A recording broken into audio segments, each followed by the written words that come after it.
Mabantay man. Daman, nagtatakaw na yan. Magreira man, digiti kriminalan. Green kay manan. Apay, nalukay ka ti gobyerno tayo may panggap ka digito. Diyan mamati. INPPO, ti may sa kadigiti kalalaingan nga provincial offices apo, no? Police at pagsasaritaan. Alis to, da nga tiliwan digito, di ba? No siya sino digiti agtatakaw, kadigiti krimen nga mapaspasamak apo. So nga dakal pala ti pamati ka da kayo nga kaming ti PNP, nga mang solbar ka digitoy nga krimen apo. Inte man dita nga tiyandaan ti lawag. Mataktakawan kay gayam dita ha. Balipod pa lang kina Idol Lawrence. IFM News. IFM News.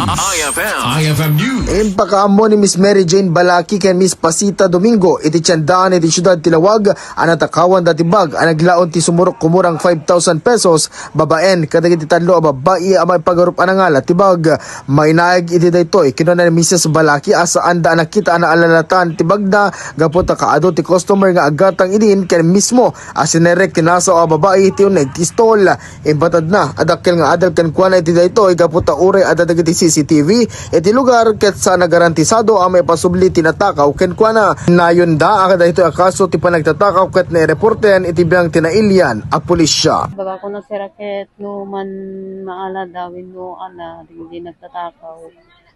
Sapay kumatag balbaliw dan sertan marigat may tinatakawan. So higit kidaw tayo ba ti gobyerno ma'am nga manayon ang pitagbambantay ti tiyandaan? Hamit nga DJ sir. Talaga ingat tayo amin nga uray kasano nga tayo na. Talaga sa disita sot odos operandi dawan na kami. Gapo iti daytoy ket mangnamnama dagiti makin kukwa iti daytoy apas dek negosyo amaken megen iti siya sinuman amakin aramid iti daytoy. Para iti IFM News, Idol Lawrence Martinez, Tatak, Aremen.